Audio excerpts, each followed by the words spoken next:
kita sampai pada session yang kelima ini ya, Yesus Gembala yang baik.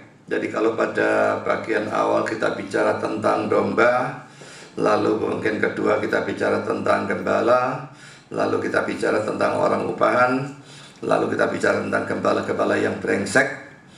Sekarang saudara, kita masuk pada poin yang kelima, dan kita membicarakan pencarian domba yang hilang. Memang tidak terlihat di dalam teks utama yang jadi teks pada awal khotbah, yaitu Yohanes pasal 10.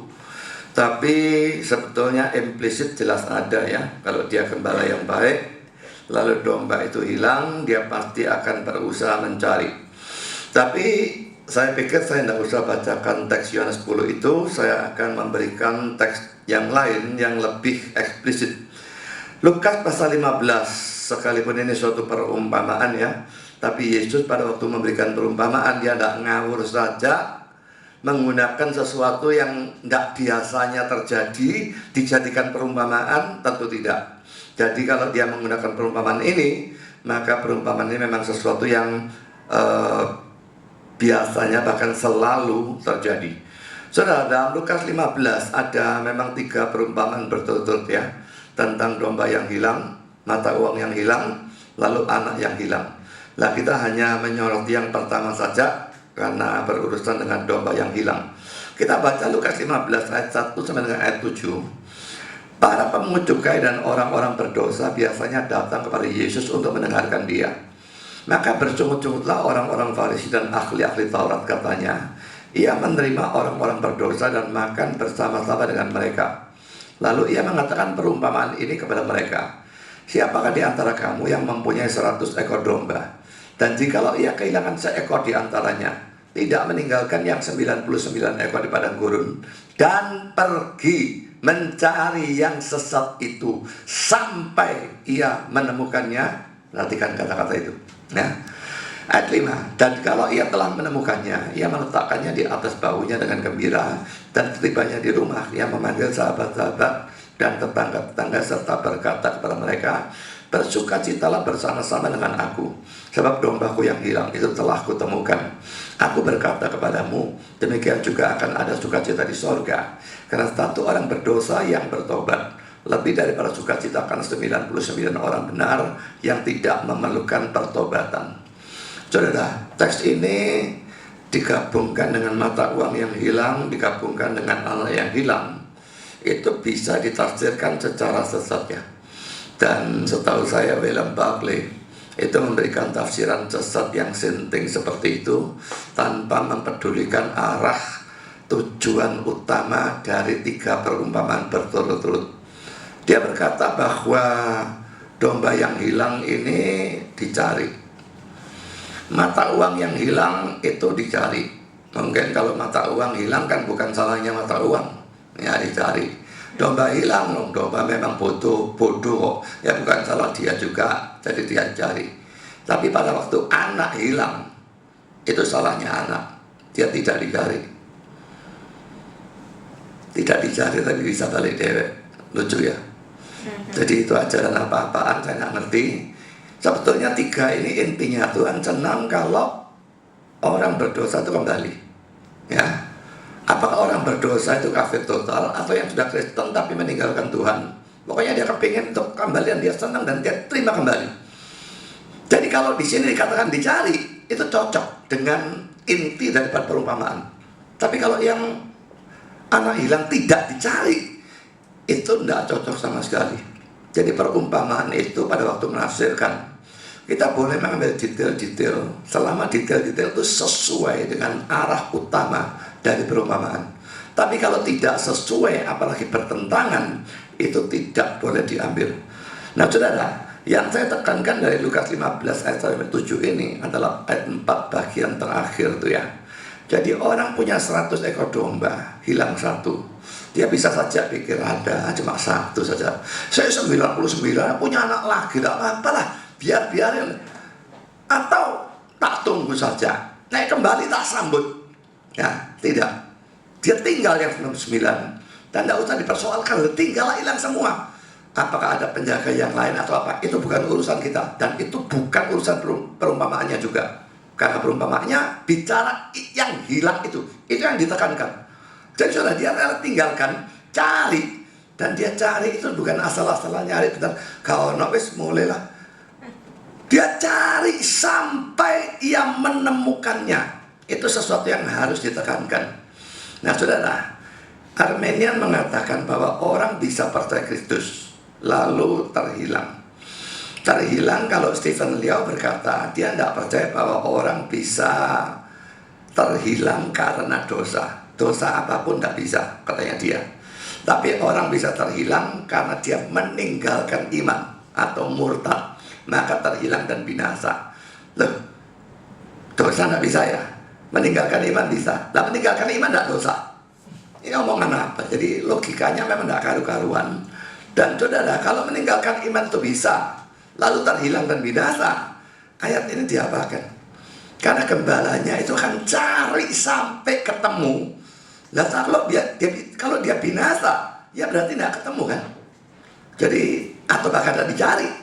Ya, dan saudara, itu saya kira teks yang sangat kuat ya, menentang doktrin bahwa keselamatan bisa hilang karena orangnya murtad, kayak karena orangnya meninggalkan iman, kayak apapun, itu sama sekali tidak bisa cocok dengan teks-teks ini. Saudara, saya berikan komentar dari Matthew Henry yang berkata demikian. Perumpamaan tentang domba yang hilang, sesuatu yang seperti itu kita punyai dalam Matius 18 ayat 12. Di sana, maksudnya di sana itu dalam Matius 18:12 ya, itu dirancang untuk menunjukkan perhatian atau kepedulian yang Allah miliki bagi pemeliharaan atau penjagaan orang-orang kudus, sebagai alasan mengapa kita tidak boleh menjadi batu sandungan bagi mereka. Jadi kalau yang domba hilang dalam Matius 18:12, penekanannya orang yang sudah percaya ya, lalu meninggalkan Kristus, nah itu dicari ya. Nah di sini dalam Lukas 15 ya, itu dirancang untuk menunjukkan kesenangan yang Allah miliki dalam pertobatan dari orang-orang berdosa yang masih kafir ya, sebagai suatu alasan mengapa kita harus bersuka cita di dalamnya. Soalnya saudara, di dalam teksnya ini kelihatan ya, kan itu orang-orang berdosa datang pada Yesus, pemungut cukai, berdosa. Memang semua orang berdosa, tapi kalau kita mengatakan orang berdosa, biasanya berdosanya bejat nemen. Dan pemungut cukai juga dianggap sangat bejat, dianggap pengkhianat negara, dianggap korupsi, menindas rakyat, dan sebagainya. Lalu juga orang berdosa biasanya tercakup di sana, model pelacur dan sebagainya. Ya, nah waktu mereka datang, orang-orang Farisi, ahli-ahli Taurat ngomel, kok diterima bejat-bejat seperti itu, kok diterima? Nah dia lalu memberikan perumpamaan ini, jadi jelas ini kafir, datang pada Yesus. Tuhan itu senang. Kamu mau tidak senang, urusan kamu, tapi Tuhan senang dan dia menerima. Jadi saudara, itu yang Lukas 15. Mari kita baca teks yang dibicarakan oleh Matthew Henry, Matius 18:12-14. Jadi ini mirip ya, tapi sebetulnya bukan paralel. Bagaimana pendapatmu jika seorang mempunyai 100 ekor domba dan seekor di antaranya sesat? Tidakkah ia akan meninggalkan yang 99 ekor di pegunungan dan pergi mencari yang sesat itu? Dan aku berkata kepadamu, sesungguhnya jika ia berhasil menemukannya, lebih besar kegembiraannya atas seekor itu daripada atas yang ke-99 ekor yang tidak sesat. Demikian juga Bapakmu yang di sorga tidak menghendaki supaya seorang pun dari anak-anak ini hilang. Ya, jadi juga kalau dilihat konteksnya, kalau saudara baca setelah teks ini, yang kalau saudara mau berbuat dosa, tegurlah di bawah 4 mata, tujuannya akan mengembalikan orang Kristen yang berbuat dosa, nasihati untuk dikembalikan. Ya, jadi saudara, biarpun mirip sekali, tetapi konteksnya berbeda.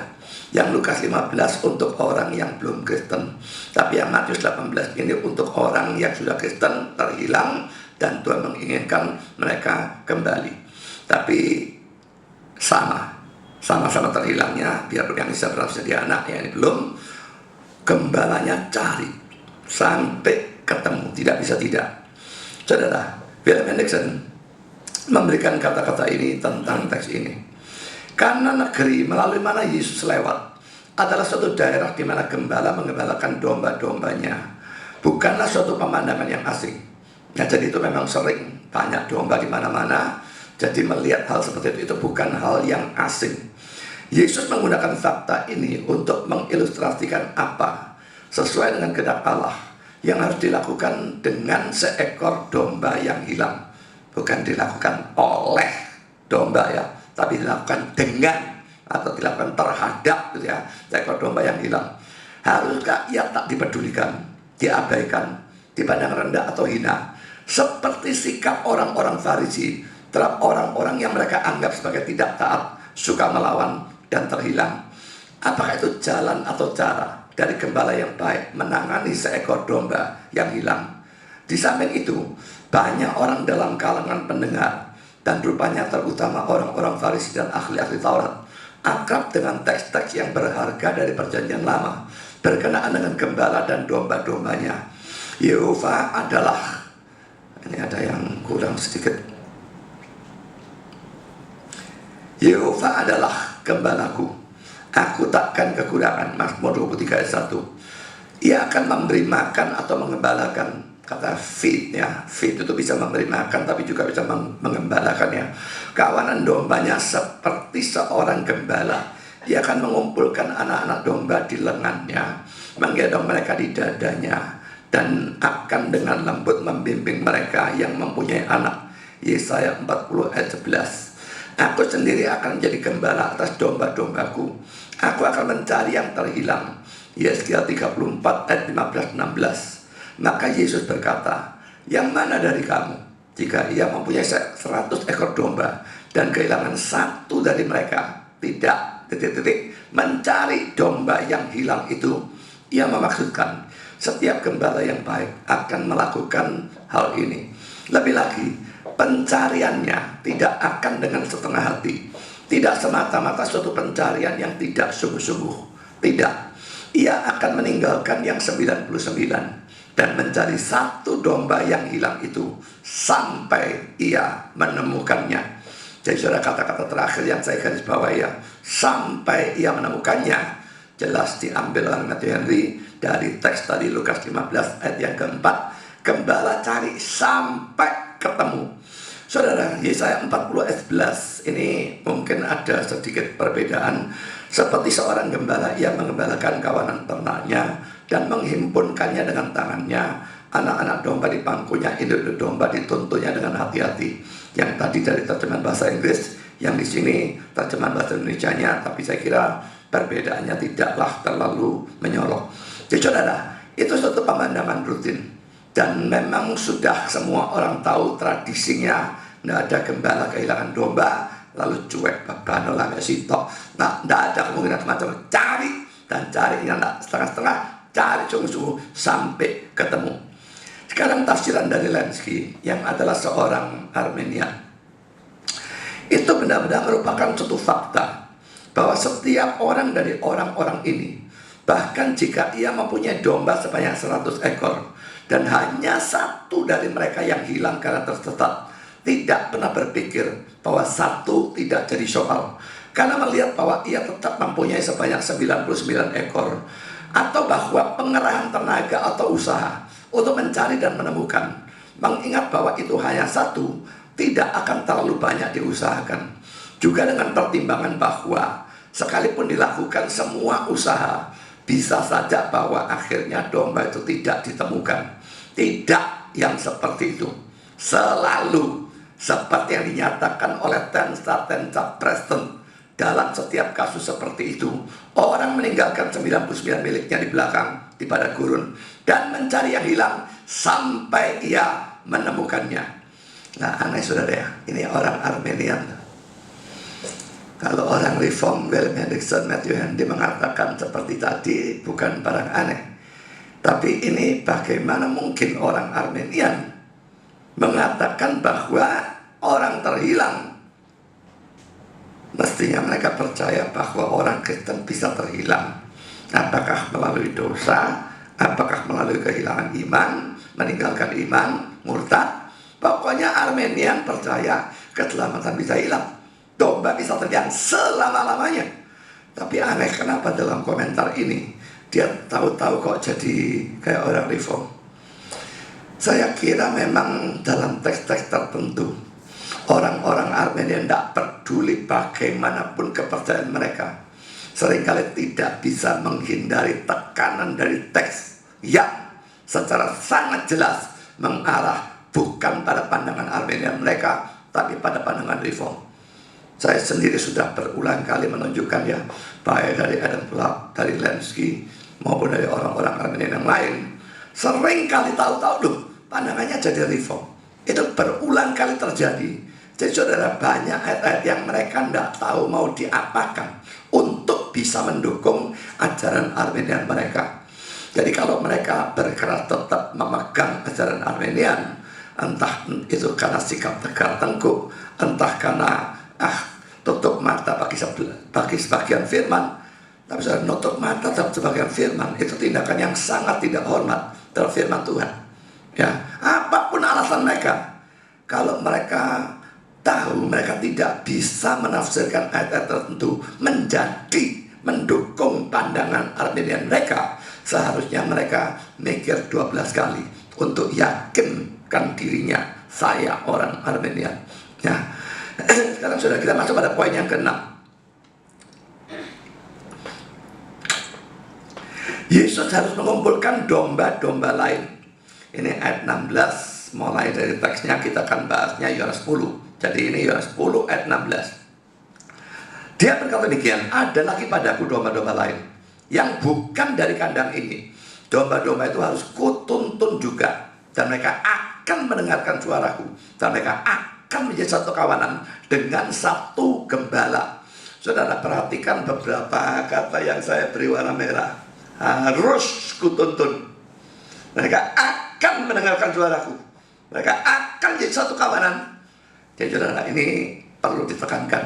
Saudara, pertama-tama dalam membahas Yohanes 10 ayat 16 ini, saya akan membahas persoalan terjemahan. Ini tidak terlalu penting untuk kita sebetulnya, karena kita tidak pakai Alkitab bahasa Inggris. Tapi tetap saya khawatir nanti ada orang menggunakan terjemahan King James dan lalu terjadi kesalahpahaman. So, dalam persoalan terjemahan ini ada kesalahan terjemahan dari Alkitab bahasa Inggris versi King James. Perhatikan bagian yang saya garis bawahi tunggal dan saya garis bawahi ganda. Yang ini kandang, yang ini kawanan. Kawanan itu maksudnya kawanan domba tentu saja. Nah saudara, itu dalam terjemahan Indonesia yang pertama adalah kata kandang, yang kedua adalah kata kawanan. Dalam terjemahan King James, dua-dua diterjemahkan sama, fold. Dan fold itu artinya kandang. Tapi saudara, RSV, NIV, NASB, ESV, New King James bahkan, yang satu diterjemahkan fold, yang kedua diterjemahkan flock. Jadi sama seperti Indonesia. Yang pertama adalah kata kandang, dan yang kedua adalah kata kawanan. Saudara, dua kata ini memang berbeda di dalam bahasa Yunani-nya. Yang pertama aules, yang kedua poimne. Jadi saudara, memang yang pertama kandang, yang kedua kawanan, dan itu beda. Kandang kan tempatnya dari kawanannya. Kalau kawanan itu kan domba-dombanya. Jadi saudara, ini sangat berbeda. Nah, Yesus mengatakan dalam Yohanes 10 ayat 16 ini, ada lagi padaku domba-domba lain yang bukan dari kandang ini. Nah, domba-domba itu harus kutuntun juga. Mereka akan mendengarkan suaraku, dan mereka akan jadi satu kawanan, menjadi satu dengan domba-dombanya, bukan jadi satu dalam kandang yang sama. Ya, jadi itu sebetulnya artinya, karena dibedakan antara kata kandang dan kata kawanan. Nah, yang ada dalam kandang pada saat Yesus mengucapkan kata-kata itu adalah orang-orang Yahudi Kristen atau orang-orang pilihan dari kalangan Yahudi. Karena secara umum pelayanan Yesus tidak menjangkau orang-orang di luar Yahudi, kecuali beberapa perkecualian. Tapi pada umumnya hanya Yahudi. Jadi yang ada dalam kandang ini orang-orang Yahudi Kristen. Nah, yang bukan dari kandang ini adalah orang-orang non-Yahudi yang masih kafir, tapi merupakan orang-orang pilihan. Karena disebut domba, Dan Yesus mengatakan dia akan menuntun mereka. Dan mereka akan, berarti pasti ya, mendengarkan suaranya. Dan akan menjadi satu kawanan dengan satu gembala. Jadi saudara, karena mereka orang-orang pilihan, Yesus cari mereka. Mereka pasti akan dengarkan suaranya. Pasti akan percaya. Dan pasti selamat. Jelas bahwa teks ini, ataupun penafsiran dari teks ini, mendukung sekali doktrin predestinasi. Ada sudah Yahudi Kristen, ada orang-orang non-Yahudi yang belum Kristen, disebut domba. Mengapa? Karena dalam pemilihan Allah, mereka sudah adalah orang-orang pilihan. Dan bagi Allah yang ada di atas waktu, saudara, biarpun bagi kita belum, tapi bagi dia di atasnya waktu, saudara. Dia tidak terpengaruh oleh past, present, ataupun future. Dulu, sekarang, akan datang, tidak ada itu. Jadi karena itu bagi dia seakan-akan sudah terjadi.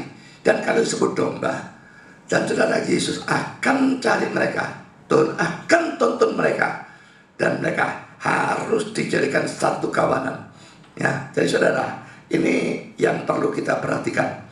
Sekarang saudara, poin kedua, terjemahan Kitab Suci Indonesia juga ada kesalahannya. Dalam ayat 16a terjemahan Indonesia, ada lagi padaku domba-domba lain. Ada lagi padaku, itu seakan-akan domba-domba lain itu sudah ada pada dia. Ya, padahal ini masih terpendar tuhnya ya. Dalam terjemahan King James, and other sheep I have. Dan aku punya domba-domba lain. Punya kan bisa barangnya di sana. Ya, tapi kalau padaku ini, ya ini kesalahannya kecil, tapi sebetulnya tetap agak berbeda. RSV, NIV, dan NIV menerjemahkan kurang lebih sama dengan King James. Ya, jadi domba-domba ini memang kepunyaan Tuhan, tapi bukan berada pada dia, karena mereka ini masih kafir. Lalu saudara, poin B, saudara, kita masuk. Kita akan mempelajari beberapa komentar dari para penafsir berkenaan dengan bagian ini ayat, atau berkenaan dengan Yohanes 10 ayat 16. Beberapa komentar berkata demikian. Di sana bisa ada banyak kandang, yaitu banyak gereja-gereja yang kelihatan, tapi di sana hanya ada satu kawanan. Terus mengatakan kandang dan kawanan harus dibedakan. Kalau kawanan ini kelihatannya menurut gereja yang tidak kelihatan, gereja yang kudus dan am. Semua orang-orang Kristen, semua orang-orang pilihan di seluruh dunia, tidak terbatas waktu, tempat, di sepanjang zaman, semua. Tapi kalau kandang kan lain. Nah, ini kandang A. Di satu kompleks ini ada beberapa kandang. Ada gereja Elion, ada gereja Allah Baik, pusat sebelah mana saya tidak ngerti lah. Tapi pokoknya selalu kompleks banyak kandang. Belum lagi kota-kota lain. Kandang-kandang tak banyak-banyaknya. Ada kandang di Indonesia, ada kandang di Israel, ada kandang di Rusia, banyak kandang. Kandang oleh dia ditafsirkan sebagai gereja lokal dan banyak, ya. Tapi kalau kawanan itu hanya satu.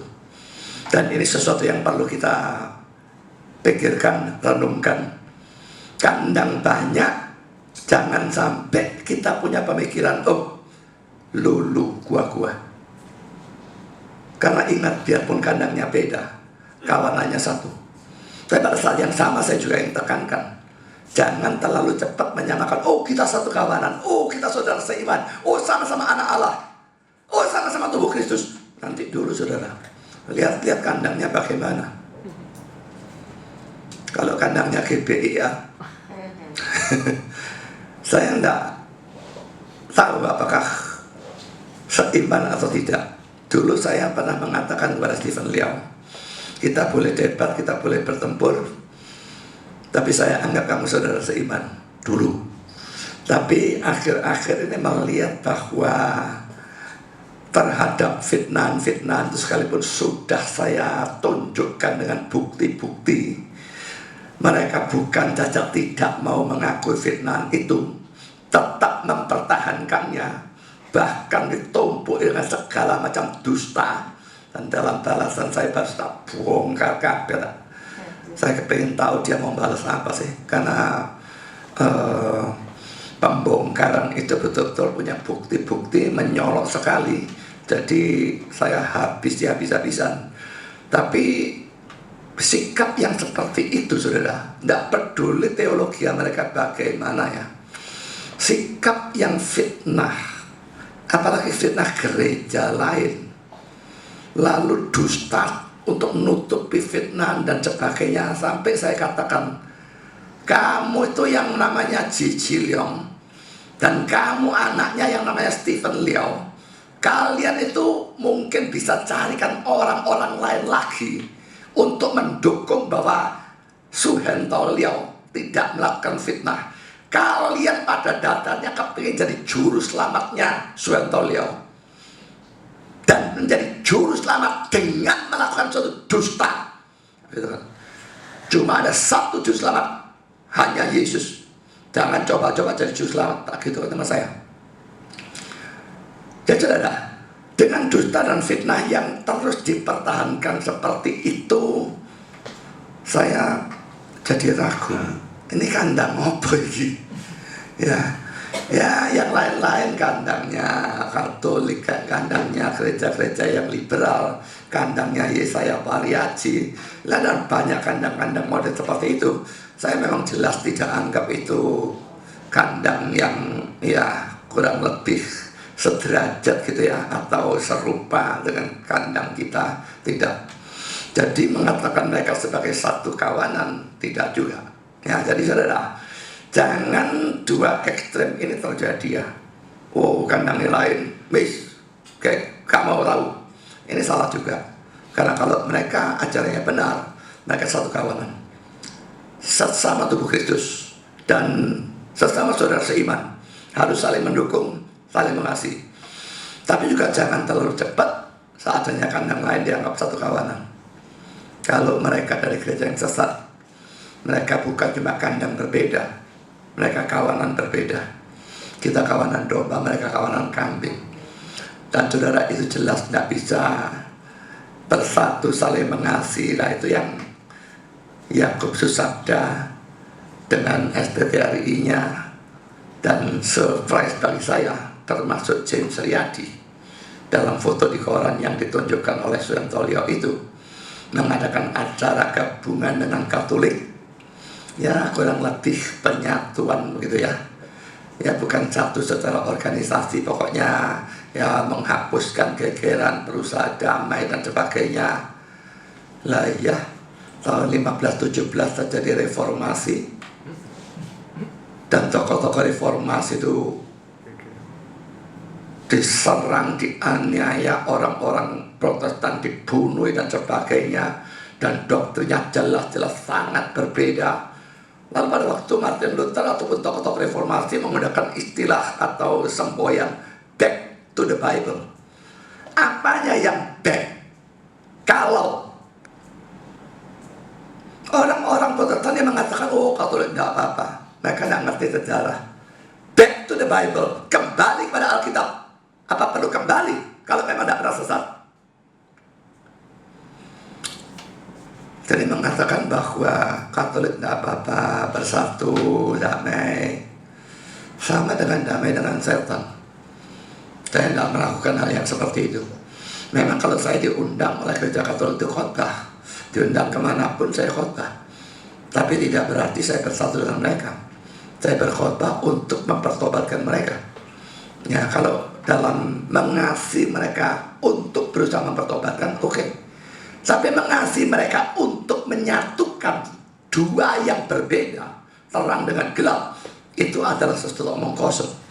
Seperti yang saya katakan, orang Katolik satu ini bolak-balik SMS sama saya, pokoknya mesti baik-baik, mesti saling mengasihi. Yesus bilang harus saling mengasihi, gini. Kan sama-sama gereja. Saya bilang, yang bilang kamu termasuk gereja itu ya siapa? Yang bilang kamu termasuk tubuh Kristus itu ya siapa? Kamu memang termasuk tubuh Kristus, tapi sebagai kanker, bukan sebagai betul-betul anggota tubuh Kristus yang seharusnya entah di kemoterapi, entah di operasi atau dibuang. Jadi saudara, dalam urusan kandang dan kawanan ini kita mesti memang sangat hati-hati ya. Jangan jatuh ke ekstrem sana, jangan jatuh ke ekstrem sini. Saya tidak tahu yang akan kita hadapi dalam debat ini, kandang yang bagaimana.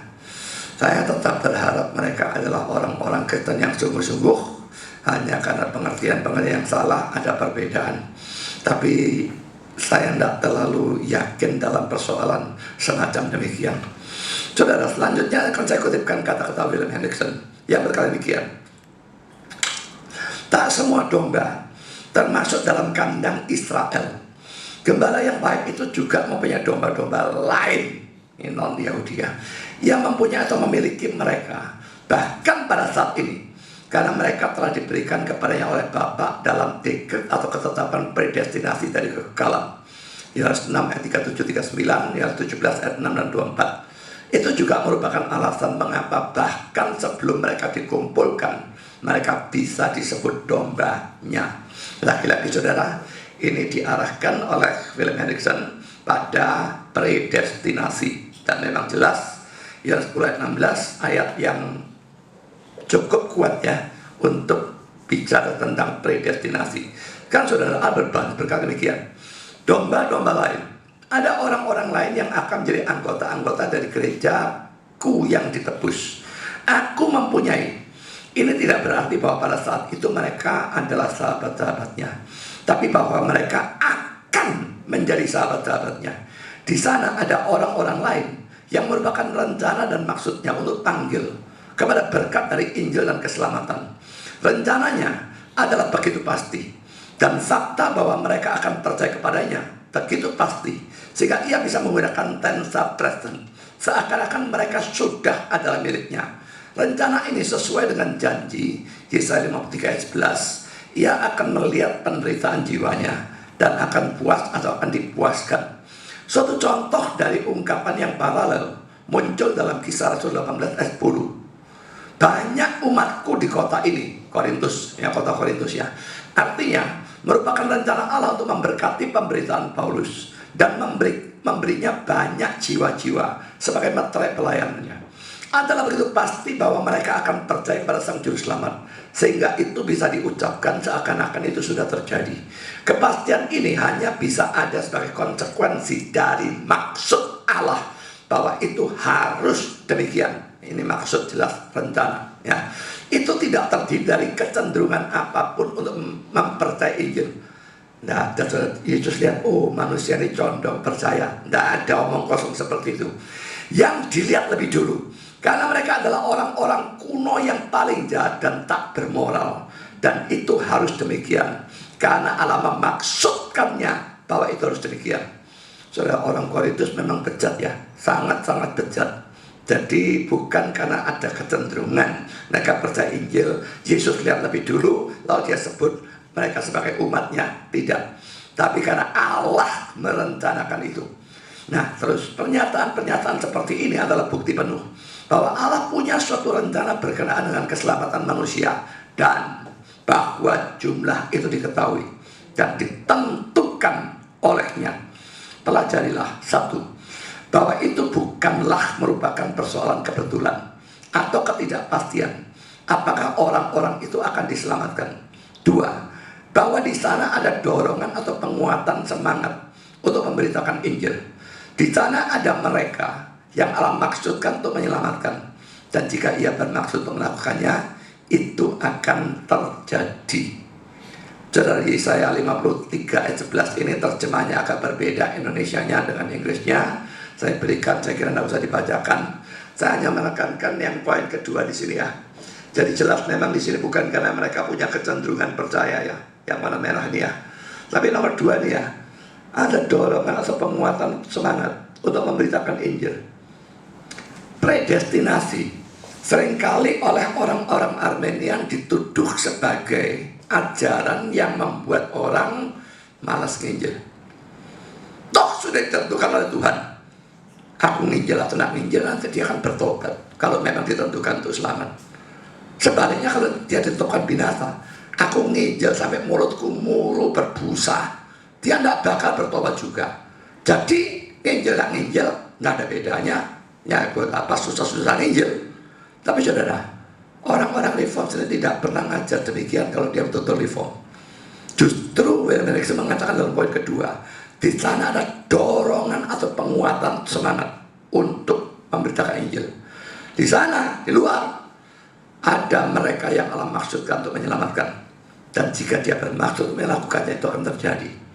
Saudara, pada waktu saudara mau nginjil dan merasa ya godaan selalu bisa datang, ada predestinasi dulu ajaran Pak Budi, lapong nginjil nganggur dah. Tekan selamat lah selamat, tekan dah selamat ya gak ada gunanya. Jadi ya kau usah nginjil. Maka saudara pikir ya, Allah bukan cuma menentukan tujuan akhir, tapi Allah juga menentukan jalan ke arah sana. Kalau orang ditetapkan selamat, jalannya harus melalui dia dengar Injil, lalu percaya Injil. Siapa? Tidak tahu. Tapi harus ada orang Injili dia. Dan siapa tahu saudara yang dipakai. Jadi saudara, kepercayaan pada predestinasi memberikan kita keyakinan di luar ada orang-orang yang kalau mendengar Injil pasti bertobat. Dan itu dorongan dari kita, dorongan bagi kita, suatu encouragement, ya, suatu pemberian semangat. Ada orang-orang yang belum percaya, tapi mereka orang pilihan harus percaya kalau mereka mendengar Injil. Jadi aku akan menginjil, moga-moga dapat orang-orang seperti itu. Memang kalau ternyata dapat orang-orang yang reprobate sampai mati, ada bakal nginjil, ada bakal bertobat. Tapi saudara, kita berharap masa nginjil banyak, reprobate semua. Kita berharap ada orang-orang yang elek, termasuk pilihan, dan orang-orang itu akan percaya. Dan ini suatu dorongan, suatu pemberian semangat untuk berkobar-kobar di dalam memberitakan Injil. Saudara William Hendriksen berkata demikian, suatu kebenaran yang sangat besar atau agung diberitakan di sini, yaitu bahwa kawanan domba Kristus tidak akan lebih lama lagi hampir dibatasi pada orang-orang percaya dari kalangan orang-orang Yahudi. Hampir dibatasi karena ada sedikit-sedikit ya yang bukan Yahudi tapi masuk gitu ya, seperti mungkin perempuan Kanaan, perwira Romawi dan sebagainya, atau perempuan Samaria ya, tapi tidak akan lama lagi. Hampir dibatasi itu hampir dibatasi secara mutlak ya, berarti tidak mutlak ya, pada orang-orang yang percaya dari kalangan orang-orang Yahudi. Suatu periode atau zaman yang baru sedang muncul. Gereja sedang menjadi internasional. Perhatikan bahwa ia tidak membimbing domba-domba dari kekafiran ke dalam kandang Israel, tapi ia mengumpulkan domba-domba dari Israel dan domba-domba dari kekafiran sebagai satu kawanan domba. Tidak jadi satu kandang, saudara ya, tapi jadi satu kawanan. Gerejanya boleh ada di sana, boleh ada di sana, boleh ada di sini, tidak jadi soal. Tapi satu kawanan. Kalau kandang beda. Gembala yang baik harus membimbing mereka. Saudara, kata harus itu muncul ya di dalam Yohanes 10 ayat yang ke-16 ya. Gembala yang baik harus membimbing mereka. Ini merupakan harus atau keharusan dari predestinasi, dari nubuat, dan dari dorongan dari dalam hati dikumpulkan menjadi satu. Yang terutama memang predestinasi ya, karena nubuat itu kan sudah ada predestinasi, maka dinubuatkan. Sudah ada rencana, lalu Tuhan memberitahukan sebagian rencananya melalui pemberian nubuat. Jadi yang terutama menurut saya jelas itu adalah harus dari predestinasi ya. Jadi Yesus tidak menggunakan kata mungkin. Kemungkinan besar, mudah-mudahan nek aku nganggur. Enggak, harus. Dan ini suatu harus dari predestinasi. Kalau mereka memang ditetapkan untuk selamat, harus Yesus sebagai gembala mencari dan menemukan mereka. Kalau mereka tidak dipredestinasikan untuk selamat, tidak ada harus ini sama sekali ya. Sekarang komentar dari Calvin. Dan aku mempunyai domba-domba lain. Sekalipun sebagian orang menghubungkan ini secara tidak pandang bulu kepada semua orang, baik Yahudi dan non-Yahudi, yang bukanlah atau yang belum merupakan murid-murid Kristus. Tapi saya tidak meragukan bahwa di matanya ia mempunyai panggilan kepada orang-orang non-Yahudi. Saya setuju dengan Calvin ya. Ini kandang lain, ini orang non-Yahudi yang sekarang sudah kandang Yahudi. Tapi katanya Calvin ada orang yang pukul rata, kandang lain pokoknya yang belum percaya tapi orang pilihan, Yahudi tak Yahudi semua tercakup. Tapi Calvin lebih mengarahkan pada Yahudi. Karena alasan ini, ia menyebut mereka domba yang tidak mempunyai tanda yang sama, tapi termasuk pada suatu golongan yang berbeda, domba-domba lain. Singkatnya, artinya adalah bahwa kewajiban pengembalaan Kristus tidaklah terbatas di dalam batasan-batasan dari Yudea, tapi jauh lebih luas. Pengamatan Agustinus tentang teks ini tak diragukan adalah benar, bahwa di sana ada banyak serigala-serigala di dalam gereja. Dalam gereja, serigala. Demikian juga di sana ada banyak domba di luar. Jadi gereja lokal-lokal ini ya, lalu ini kafir ya. Di sini domba-domba, tapi ada serigalanya. Di sana serigala-serigala, tapi ada dombanya. Ya, dombanya yang di luar mesti dibawa ke sini. Serigalanya ini yang mestinya dikeluarin. Ya sebetulnya seperti itu, tapi sukar untuk mendeteksi ya seringkali ya, karena miripnya gandum dengan lalang juga. Serigalanya menyamar pakai pakaian domba, maka seringkali itu sukar untuk dideteksi. Tapi saudara, faktanya di hadapan Tuhan, di dalam gereja ada serigala-serigala. Saudara pastikanlah bahwa saudara bukan termasuk yang seperti itu. Pendeta mungkin tidak tahu, orang Kristen yang lain juga tidak tahu, tapi yang penting kan Tuhan tahu. Dalam pengadilan akhir zaman, mau delusuk di tengah-tengah domba, tidak bisa saudara. Mata yang maha tahu, hei, serigala, jangan ikut-ikut, keluar kamu. Tapi sebaliknya saudara, di luar yang kebek serigala, ada domba, belum percaya, tapi mereka orang pilihan. Maka kita nginjil berharap ketemu yang seperti itu, sehingga mereka bertobat. Saya lanjutkan pembacaan Calvin ya. Tetapi saya mengakui bahwa pernyataan Agustinus berlaku dalam hal ini, bahwa Kristus memberi sebutan domba kepada orang-orang yang tidak percaya, yang dalam diri mereka sendiri ada dalam kemungkinan terjauh dari berhak untuk disebut domba. Ya, dalam diri mereka bejat kok, gak memper bisa sama domba ya. Dan bukan hanya ia menunjukkan dengan istilah ini mereka akan menjadi apa, tapi lebih menghubungkan ini dengan pemilihan rahasia dari Allah.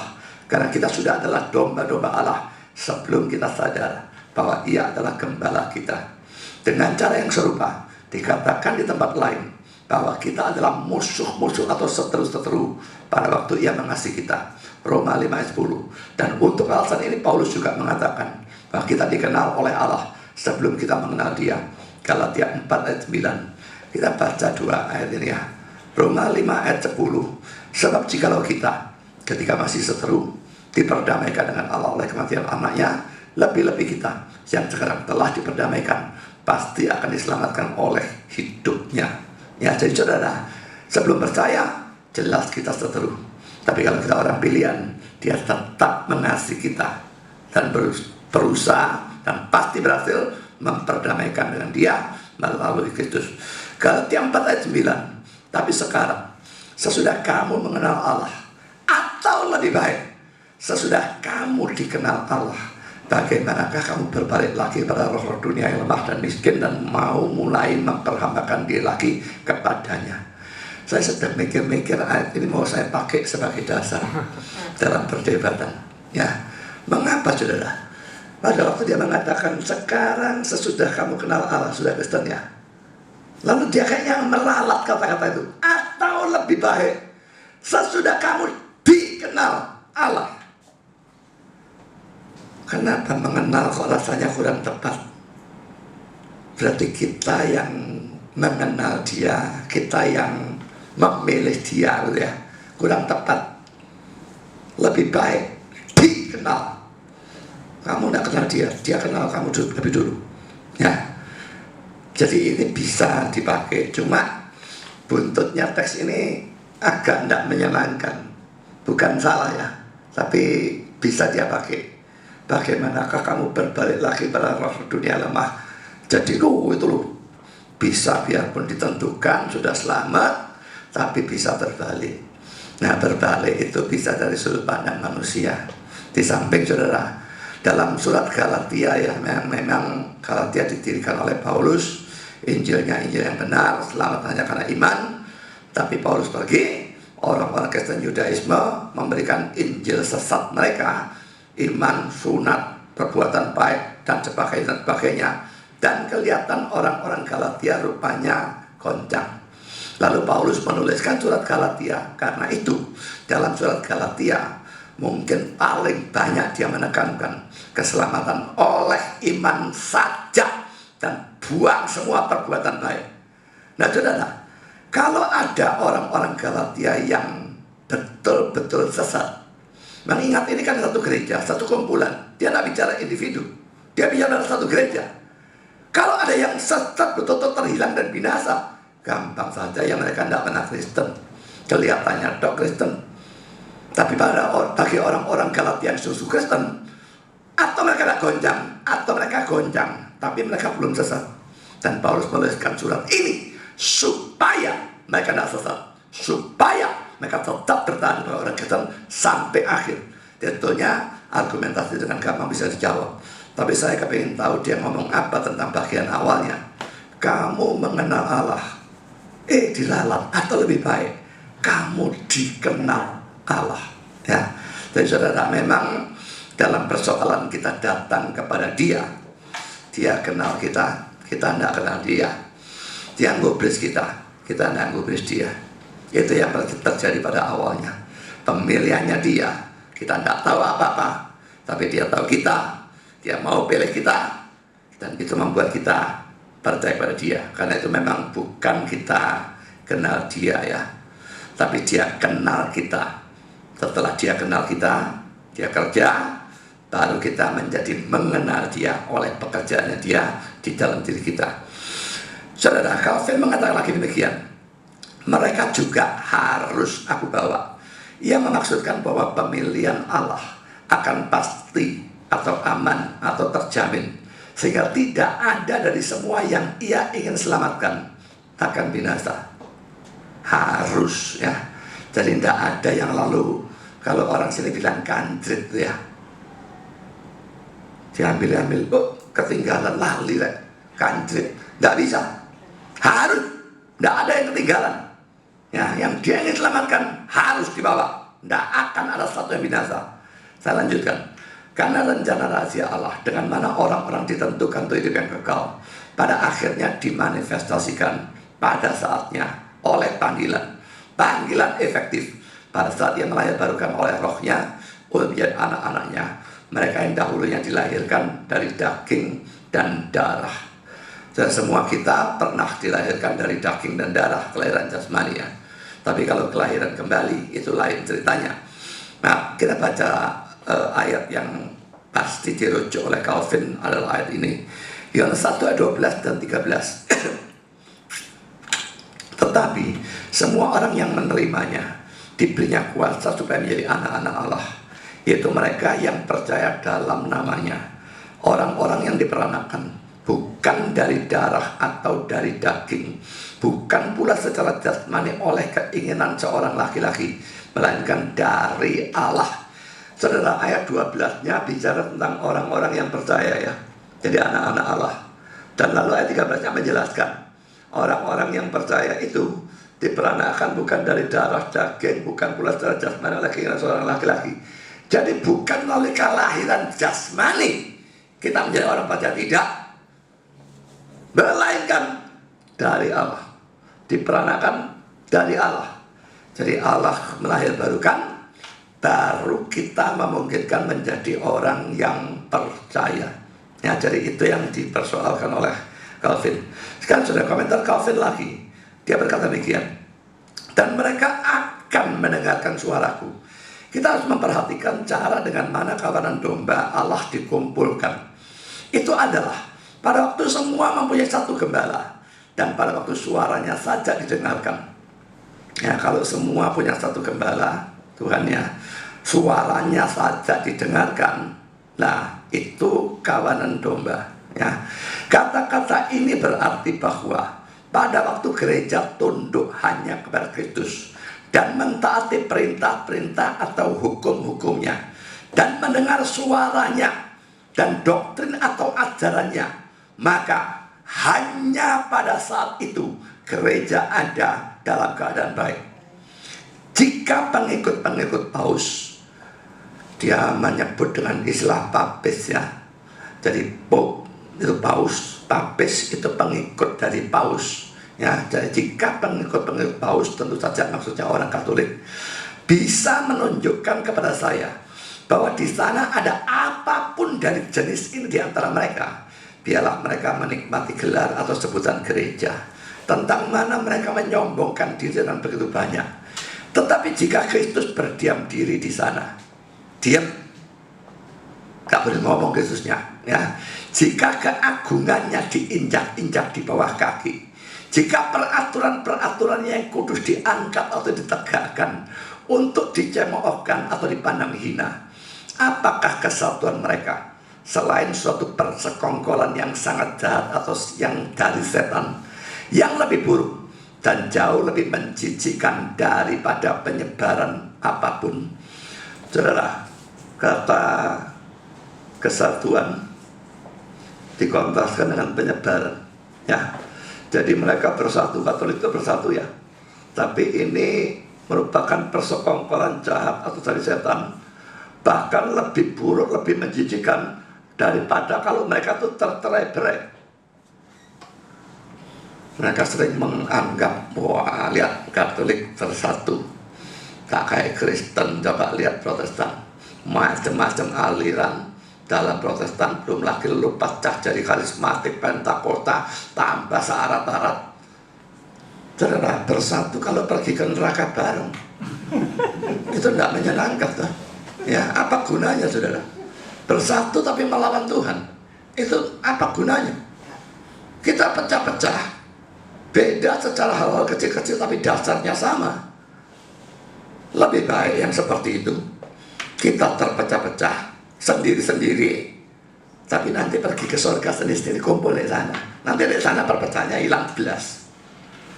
Daripada bersatu sekarang tapi jalan bareng pergi neraka, ya memang tidur di neraka, bersatu juga terus bersatu ya. Apa yang bagus saudara ya. Tapi bahwa Katolik memang tidak mempedulikan ajaran Kristus, menurut saya sudah tidak perlu dibuktikan lagi.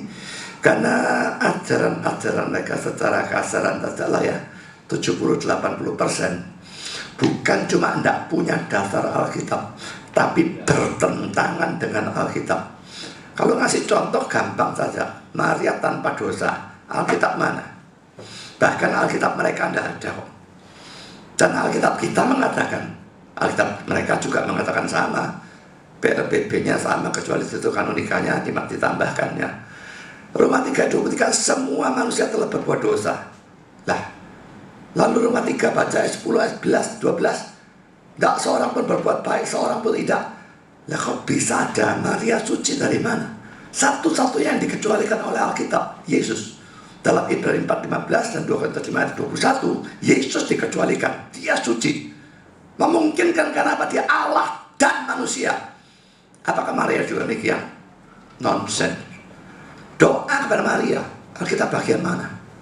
Tidak ada satupun dimanapun saudara bahwa Maria lebih tinggi daripada para rasul. Sebelah mana saudara yang menunjukkan? Disebutkan rasul-rasul, perempuan-perempuan paling belakang, Maria di sana. Kalau Maria memang lebih penting lah, Maria sebutkan nomor dulu lah.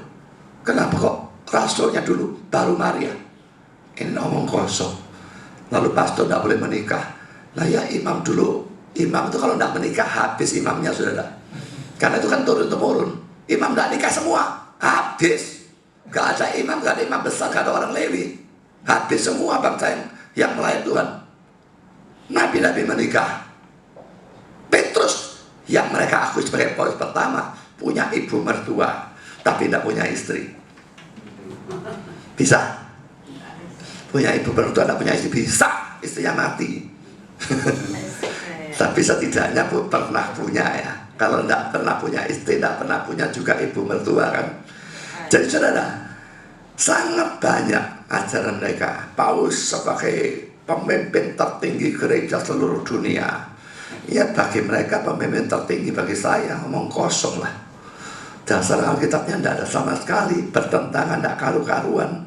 Jadi saudara, luar biasa banyaknya. Tapi mereka, wah, banggakan diri. Yang Yesus ngomong kepada Petrus, engkau adalah Petrus, di atas batu karang ini aku dirikan gerejaku, alammu tidak menguasai. Mereka terapkan pada gereja mereka dengan suatu kesombongan dan sikap tidak tahu diri.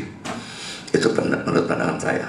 Mereka boleh sombongkan, dan Calvin benar. Mereka banggakan diri. Kalau dulu lebih parah, sebagai the only true church, satu-satunya gereja yang benar. Yang seperti itu banyak, saudara ya. Gereja Nasihat hari ke-7 juga mengklaim diri the only true church. Saksi Yehova mungkin tidak secara eksplisit, tapi implisit luar biasa jelasnya dia juga seperti itu. Dan Leo, bapak dan anak ini kelihatannya juga model seperti itu, karena dia salahkan dan serang seadanya orang, termasuk tokoh-tokoh reformasi, Luther, Calvin, dan sebagainya. Lalu Calvinis diserang, lalu Katolik diserang, Karismatik diserang, semua diserang habis-habisan, dengan kesimpulan satu-satunya yang memungkinkan. Dia menganggap gerejanya atau menyatakan gerejanya sebagai the only true church. Jadi pindahlah dari gerejamu yang bukan gereja benar, pindahlah ke gerejaku. Kalimat itu tidak ada yang terakhir ya, dia tidak ngomong ya, tapi message-nya jelas. Secara implisit saya yakin itu yang dia inginkan ya. Saudara, Calvin di sini menerapkan hal ini pada gereja Roma Katolik. Tapi tentu tidak berarti bahwa hanya bisa diterapkan kepada Katolik. Ingat, Calvin hidup pada zaman reformasi. Wah, musuhannya luar biasa antara Protestan dengan Katolik, penganiayaan dan sebagainya. Jadi tidak aneh ya, kejengkelannya ditekankan pada gereja Katolik. Tapi saudara, di zaman sekarang gereja yang seperti itu banyak. Dan ingat saudara ya, biasanya kita itu kalau menilai gereja itu sesat atau tidak sesat, tergantung dia itu salah dalam ajaran yang gede, prinsip, atau ajaran yang remeh. Kan gitu kan? Ya. Jadi kalau misalnya orang gereja Baptis, bukan Baptis independen tuh ya. Baptis independen ini liau ya. Baptis yang biasa ya. Saya beberapa kali pergi ke gereja Baptis dan saya lihat dia pengkhotbahnya tidak terlalu pintar, karunianya tidak terlalu bagus, tapi tidak ada kesalahan yang bagaimana, begitulah ya. Dia banyak nginjil biarpun kurang mendetail, kurang jelas, tapi dia nginjil dan sebagainya. Tapi ada perbedaan. Namanya Baptis tidak akan mau baptisan non-selam, tidak akan mau juga baptisan bayi. Ya, tapi itu bagi saya hal yang tidak terlalu besar. Jadi saya tidak menganggap mereka gereja sesat selama mereka percaya Tritunggal, Yesus Allah dan manusia, Yesus satu-satunya selamat, selamat hanya karena iman, Alkitab itu adalah firman Allah. Kalau dia percaya hal dasar semacam itu, sudah tidak masalah. Tapi saudara ingat, tidak selalu demikian. Bisa orang itu beda dalam hal-hal yang remeh. Tapi bedanya ini, dia pertahankan mati-matian. Tidak peduli kita sudah menjelaskan dengan ayat Alkitab yang secara jelas, yang tidak bisa dibantah. Tapi dia tetap mempertahankan beda yang sebetulnya remeh. Saya curiga pada orang seperti ini. Biarpun bedanya remeh, ini sudah seiman atau enggak? Mengapa?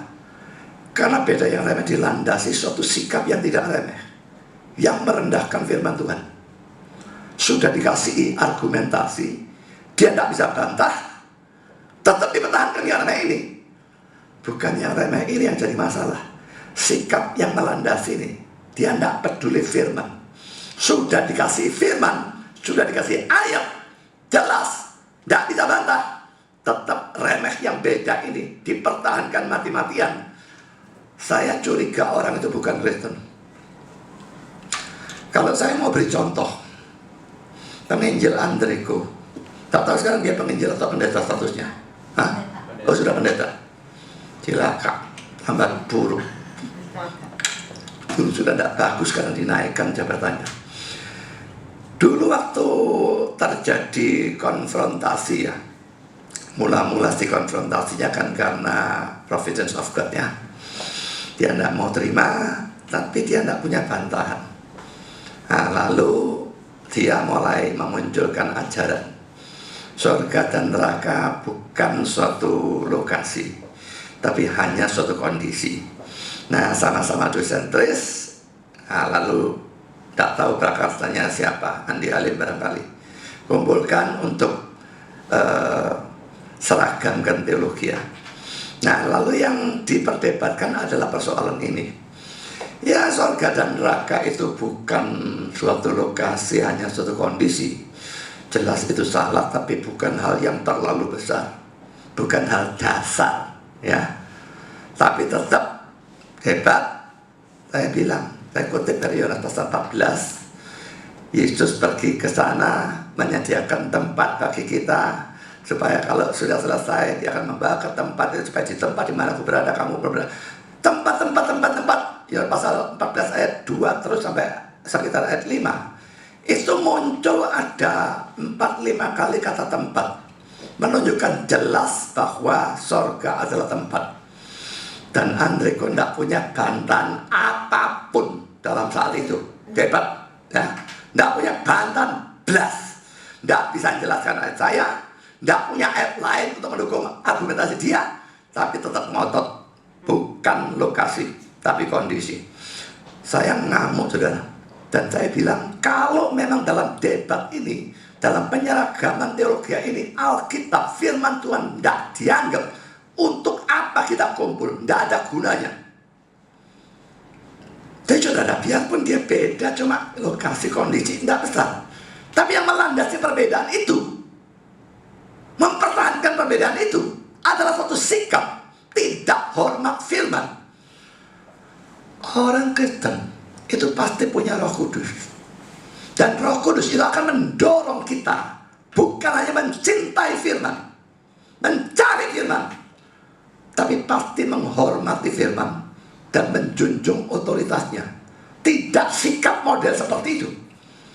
Jadi saudara, biarpun halnya kecil, tapi kalau dalam debat sudah jelas, dia tetap mempertahankan tanpa dasar apapun. Hal kecil pun saya bisa menganggap itu sebagai menunjukkan orang ini bukan Kristen, orang ini bukan gereja. Dan saya kira juga dalam persoalan Liao ini juga terjadi hal-hal seperti itu ya. Dia mempertahankan baptisan selam, Paulus panjang-panjangnya. Saya pikir itu spesialisasinya dia kan ya. Dia sebagai seorang dari gereja baptis sudah pasti mati-matian mempertahankan baptisan selam, dan pasti mempelajari yang mati-matian. Jadi dosanya berikan banyak. Tapi saudara, nanti pada akhirnya so debat habis, intinya cuma satu tok dasarnya dia. Kata Yunani baptizo artinya harus selam. Itu dasarnya dia. Saya bantah saudara, dengan menggunakan kamus-kamus. Saya tunjukkan banyak kamus. Dia menggunakan kamus juga. Dan menarik saudara, dia gunakan kamus yang namanya Liddell and Scott. Itu dua orang yang menjadi penulis kamus itu. Dan dia katakan, mengapa kok Liddell and Scott? Karena Liddell and Scott ini kamus sekuler, Yunani Inggris tapi sekuler, bukan Alkitab ya.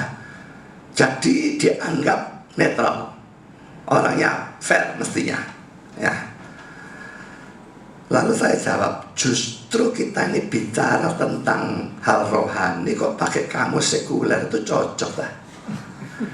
Lalu saya bilang kepada dia, kamu pasti ya, kamu tahu kamus Inggris Indonesia yang diterjemahkan oleh yang disusun oleh John McEachol dan Hasan Sadili yang warna biru, semua tahu kamus itu ya. Itu kamus sekuler. Mau tahu kalau itu digunakan untuk hal rohani? Coba saya berikan contoh. Lihat kata grace, kata rohani. Bacaan dewek saudara, lemah gemulai yang apa, bagus sekali ya. Tak gitu kan sama saya. Ini kalau kamus sekuler untuk hal rohani, arti kasih karunia, no. Anugerah, no, tidak ada. Lalu saya bilang, juga Letterland Scott cukup tipis, ya enggak terlalu tipis, tapi tidak sekian, ya. Tapi saya punya kamus Yunani yang lain yang dianggap top, ya. Sudah formatnya jauh lebih besar, dia lebih tebal segini. Dan saya bilang, beda sekali. Karena yang ini kamus yang sangat ringkas, yang ini adalah kamus yang luar biasa mendetail. Dalam kata baptizo saya hitung, di kamus Liddell and Scott itu cuma 6 baris. Dan kamus selalu dibagi dalam 2 kolom. Ini kalau leksikon Yunani hampir selalu begitu, ya, 2 kolom, ya. Dalam 1 kolom dia cuma 6 baris, 1, 2, 3, 4, 5, 6. Saya lihat di dalam kamus saya yang gede itu, saudara, saya tidak berani ngitung, saudara. Tak hitung pakai garisan sama saya. Soalnya panjang sekali, ngitung gedeng dan ngitung gituan. Tak hitung berapa senti, ya, lalu 5 senti ini berapa baris. Nah, saya kalikan, kira-kira 152 baris. Yang Liddell and Scott 6 baris. Lalu saya bilang lagi, saya sering mengutip bahasa Inggris dan menerjemahkan. Saya harus pakai kamus. Saya kadang-kadang pakai kamusnya, yaitu John McEccles dan Hasan Sadili. Jelas kamus yang sangat tidak lengkap dibandingkan dengan kamus Webster yang tebelnya sekian, beda sekali. Dan sangat banyak kata artinya tidak ada di sana, di sini ada. Dia memberikan 5 arti, sini memberikan 10 arti. Jadi saudara, kalau Liddell and Scott dibandingkan dengan kamus saya yang tebel itu, namanya orangnya Walter Bauer atau bagaimana, saya lupa namanya persis, itu tidak memungkinkan untuk dibandingkan. Dan dalam kamus yang tebal ini, baptizo sekalipun memang artinya bisa mencelup, merendam, tapi juga bisa mencuci. Nah, dia tetap ngotot, mencuci pun kan tangan bisa dicelupkan. Orang jual siomay itu loh, kalau cuci ya dicelupkan. Lah iya, wong penjajah keliling bawa air sak ember, mau ndak dicelupno gimana? Dicelupno kabeh piring sendok garpu, tambah kotor, tambah bersih, dia ndak ngurus. Tapi kalau orang di rumah dengan ember air satu ember, cuci piring satu tumpuk, lalu dicelupno, hanya orang goblok lakukan itu. Sekali celup sak ember buat. Mencuci yang normal itu dengan ambil airnya ke sini. Kalau tidak ada keran, ya, ambil ke sini, ambil ke sini. Jadi sabun, ambil ke sini, ceduk. Kan gitu kan, dituangkan. Bukan piringnya dicelup di ember, kan gitu. Lagi-lagi saya berikan contoh cuci tangan. Cuci tangan itu ada tradisinya, saudara. Dan William Barclay memberikan tradisinya. Cuci tangan tuh, cuci tangan ritual, ya. Jadi ini bukan karena tidak higienis, kotor, mau makan. Tidak, bersih pun harus cuci tangan. Itu tradisinya orang Farisi. Tangan harus menghadap ke atas begini. Lalu dituangkan sampai sedikitnya ke pergelangan. Nah, lalu dengan tangan diginikan, ya. Lalu terbalik sekarang. Dicurahkan dari atas ke bawah begini, tangannya ke bawah. Dituangkan lagi. Tidak ada cuci tangan, tangannya dicelup. Tradisinya seperti itu, saudara. Kamu tidak percaya Barclay? Aku kutipkan ayat 2 Raja 3 ayat 11. Si Elisa, kalau terjemahan kita tidak kelihatan, dikatakan dulunya jadi pelayannya Elia. Tapi dalam terjemahan Inggris, semua terjemahan Inggris, dulunya dia mencurahkan air ke tangan Elia. Jadi saudara, pelayan itu tugasnya memang ada tamu, bersihkan, atau tangan tuannya bersihkan. Dan laki-laki tidak ada sudah bersihkan tangannya tuan atau tamu, tangannya dicelup di ember, tidak ada. Dituangkan, ada dalam Alkitab. Kamu tidak mau percaya Barclay? Percayalah Alkitab, tak gitu kan. Nah saudara, hancur lebur sampai satu bagian saya ejek. Saya kasihan kamu, kasihan deh lu, tak gitu kan. Senjatanya itu tok yang sudah hancurkan dari tadi. Terus ngotot kata baptizo, artinya cuma selam. Aku punya 4 ayat di mana baptizo digunakan bukan dalam arti selam. Berarti Alkitabnya salah menggunakan kata baptizo. Saudara, tapi ya orang model seperti ini tegar tengkuk, ngotot, tidak karu-karuan, jadi nafsirnya sudah enaknya sendiri. Nah saudara, itu sikap yang tidak menghargai firman. Tidak peduli topiknya, tidak terlalu besar, tapi kalau dilandasi dengan sikap tidak peduli firman, sikap menginjak-injak firman, tidak menghormati firman, itu tidak menghormati Tuhan. Dan itu menjadi sesuatu yang besar. Jadi saudara, kata-kata Calvin bukan hanya berlaku untuk Katolik, macam-macam orang. Sekarang saudara, nomor 7. Yesus dan orang-orang yang bukan domba. Bukan domba itu maksudnya bukannya belum menjadi domba, tapi bukan domba dalam arti bukan pilihan gitu ya. Kita lihat ayat 25 dan 26 dari pasal 10. Yesus menjawab mereka, "Aku telah mengatakannya kepada kamu, tapi kamu tidak percaya. Pekerjaan-pekerjaan yang kulakukan dalam nama Bapakku, itulah yang memberi kesaksian tentang aku. Tapi kamu tidak percaya karena itu menunjukkan penyebab kan ya. Karena kamu tidak termasuk domba-dombaku." Perhatikan yang bagian akhir ya. Kamu tidak percaya karena kamu tidak termasuk domba-dombaku. Karena perhatikan bagaimana Adam Clarke, orang Arminian haluan keras ini, menafsirkan kata-kata ini. Kamu bukanlah domba-dombaku. Kurang ajarnya saudara. Kata karena itu dihapus ya. Ini kan ada karena ya. Dia kutip cuma mulai dari sini. Iya kan? Coba ada kata karena dan dihubungkan dengan yang di atas. Kamu tidak percaya karena kamu tidak termasuk. Lain saudara. Ini cara nafsir juga kurang ajar lagi orang satu ini. Ya, kamu bukanlah domba-dombaku. Ini arti yang dia berikan. Kamu tidak mempunyai kecenderungan dari mereka yang datang kepadaku untuk diajar dan diselamatkan. Hilang predestinasinya, musnah. Kamu bukanlah domba-dombaku. Bagi Adam Clarke artinya kamu tidak mempunyai kecenderungan dari mereka yang datang. Mereka yang datang padaku, mereka punya kecenderungan untuk diselamatkan, kecenderungan untuk datang untuk percaya. Kamu tidak punya. Nah, sekarang saudara, saya berikan komentar atau jawaban ya, tanggapan itu ya. Pertama, poin A. Adam Clarke tidak membahas kata karena. Ya, karena anak kalimatnya karena kamu bukanlah domba-dombaku. Mengapa kata itu tidak dibahas padahal sangat-sangat penting. Dan kalau dibahas tidak bisa tidak menunjuk pada predestinasi. Nanti bandingkan dengan komentar William Hendrickson di bawah. Itu nanti saja. Jawaban saya yang kedua, terhadap komentar Adam Clarke yang adalah seorang Arminian ini perlu dipertanyakan. Sekarang saya mengomentari, nanti tolong atas ini ya.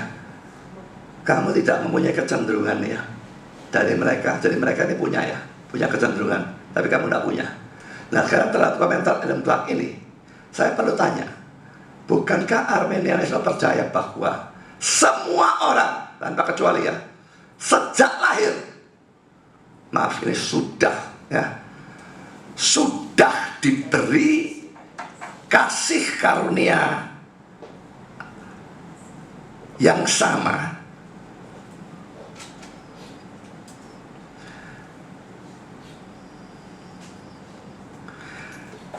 Arminianisme percaya semua orang sejak lahir sudah diberi kasih karunia yang sama dari Allah.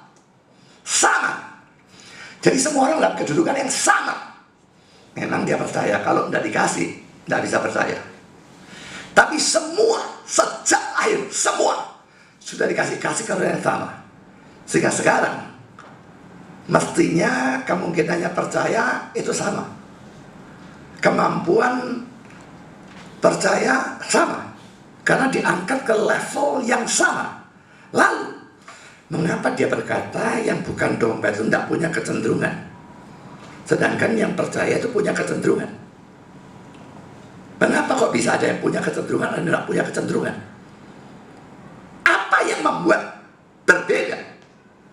Allah mengangkat semua, memberi kasih karunia semua, diangkat ke level yang sama. Mengapa ini bisa beda dengan ini? Bukan tindakan Allah yang membedakan. Arminian pun tidak percaya itu. Jelas bukan tindakan Allah. Jadi perbedaan itu ada dalam diri orang-orang itu. Lalu mengapa bisa ada pembedaan seperti ini? Orang yang satu bisa cenderung percaya, yang satunya cenderung tidak percaya. Oh, berarti yang cenderung percaya kan mesti lebih baik daripada yang cenderung tidak percaya. Dan kalau mereka percaya karena lebih baik daripada tidak percaya, ini menjurus pada ajaran sesat keselamatan karena perbuatan baik. Ya, dan ini tidak mungkin bisa dipertahankan. Sekarang sudah ada, saya berikan komentar William Hendriksen. Yesus berkata pada orang-orang Yahudi, kamu tidak percaya apa yang dengan begitu jelas diajarkan oleh pekerjaan-pekerjaan ini. Mujizat-mujizatnya Yesus ya. Kegagalan untuk percaya itu, permusuhan terbuka itu adalah dosa mereka. Karena ini mereka dan hanya mereka bertanggung jawab secara penuh. Tapi di sana juga ada faktor dari predestinasi ilahi. Kamu tidak percaya karena kamu bukanlah domba-dombaku. Nah, kalau Hendriksen saudara, seluruh kalimatnya dibaca ya. Kamu tidak percaya karena kamu bukanlah domba-dombaku. Domba-domba dari gembala yang baik adalah mereka yang telah diberikan kepadanya, kepada Yesus oleh Bapa. Yohanes 10:9 bandingkan Yohanes 6 ayat 39 dan 44. Mereka mendengarkan suara dari gembala dan mengikutinya. Yohanes 10 ayat 3 dan ayat yang keempat. Saudara, saya kira jelas sudah ayat-ayat yang referensi saudara. Yang ini ya, Yohanes 10, 37, 38, saya hanya soroti pekerjaan-pekerjaan ini. Ya, dia tadi mengatakan pekerjaan-pekerjaan. Ya, dia melakukan pekerjaan ini. Kalau tidak mau percaya padaku, seandainya percayalah pada pekerjaan-pekerjaan itu. Lalu ya 29 yang memberikan mereka kepadaku. Ini ya, mereka diberikan. Lalu ini juga Yohanes 6, 39 dan 44 diberikan kepada Yesus. Ini ditarik oleh Bapa. Ya, lalu domba-domba mendengar suaranya. Domba-domba mengikut dia karena mengenal suaranya. Jadi saudara, ini ayat referensinya bisa dibaca sendiri. William Hendriksen mengatakan lagi demikian. Kembali pada sudut dari ketetapan ilahi. Perhatikan yang berikut ini. Mengingat semua manusia telah berdosa dalam Adam, ada di bawah kutuk dan layak mendapatkan kematian kekal.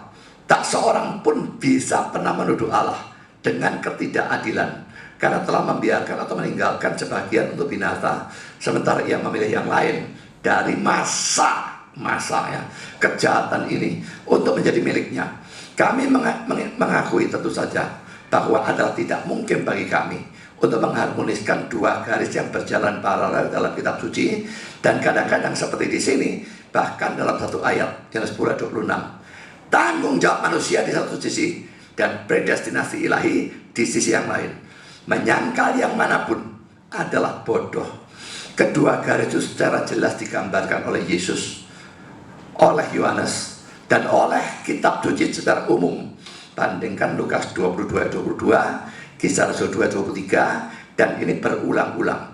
Bukan hanya itu, tapi faktor dari predestinasi ilahi adalah lebih mendasar daripada faktor tanggung jawab manusia.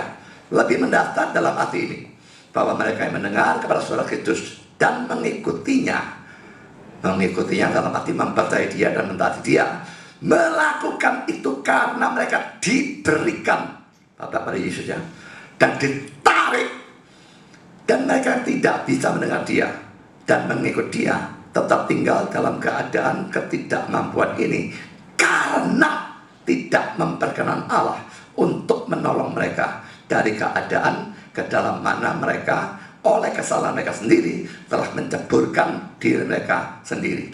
Perhatikan hubungan yang bersifat menyebabkan. Tetapi kamu tidak percaya karena kamu bukanlah domba-dombaku. Ya, tidak percayanya itu karena bukan domba, karena bukan pilihan, maka tidak bisa percaya. Allah tidak wajib untuk menyelamatkan mereka yang telah membawa kehancuran kepada diri mereka sendiri. Di samping itu, harus dicamkan dalam pikiran bahwa pada bagian mereka, ketidakmampuan dan kehendak jahat berjalan bersama-sama. Jadi dalam seluruh penggambaran ini, Allah tetap kudus maupun berdaulat dan adalah manusia atas siapa semua kesalahan berada. Jadi saudara, Allah tidak milih, dia tidak bisa salahkan. Manusia tidak percaya karena tidak termasuk orang pilihan. Memang kedaulatan Allah, tanggung jawab manusia paralel. Dia akui tidak bisa mengharmoniskan, tapi tetap yang jelas itu diajarkan di dalam banyak hal, banyak ayat. Dia tadi memberikan ayat ini ya, Lukas 22, sebab anak manusia memang akan pergi seperti yang telah ditetapkan. Nah, tapi celaka olehnya yang dicelakakan, manusianya yang menyerahkan dia bertanggung jawab. Ditetapkan, Yudas mengkhianat, ditetapkan, tapi tetap Yudasnya bertanggung jawab. Kalau tidak, Yesus tidak akan mengatakan celakalah.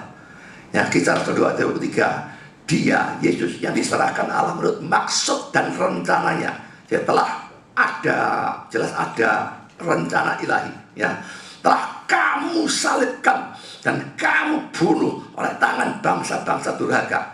Saudara, ini jelas menyalahkan ya. Kamu salibkan, kamu bunuh, lalu tangan bangsa durhaka.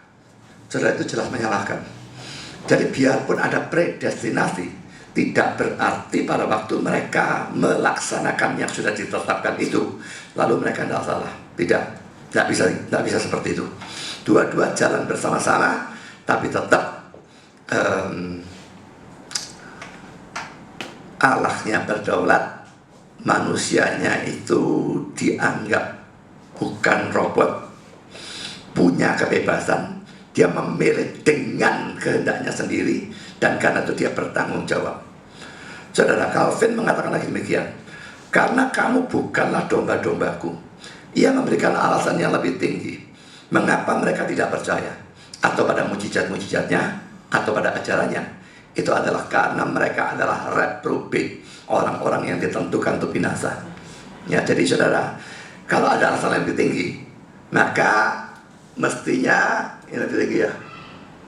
Maka implisit ada alasan yang lebih rendah. Nah, alasan lebih rendah ini apa? Mengapa mereka tidak percaya? Jawaban Arminian, alasan yang lebih rendah karena mereka tidak mau percaya. Tapi ada alasan yang lebih tinggi. Mengapa mereka tidak percaya? Karena mereka bukan orang pilihan. Tuhan tidak bekerja. Saudara, Arminian selalu menyoroti ayat-ayat dari sudut pandang manusia. Calvinisme menyoroti ayat dari sudut pandang Allah. Yang mana yang lebih benar? Tak usah dijelaskan. Sudut pandang Allah sama sudut pandang manusia, kok mana lebih benar? Memangnya kita lebih maha tahu dari dia, ngomong kosong. Saudara, Calvin mengatakan demikian. Ia menegaskan bahwa karunia percaya merupakan karunia khusus. Saudara, percaya atau iman itu anugerah, saudara, khusus. Saudara tidak dianugerahi apapun jadi kayak Lazarus. Dan saya kira tidak ada yang kayak Lazarus.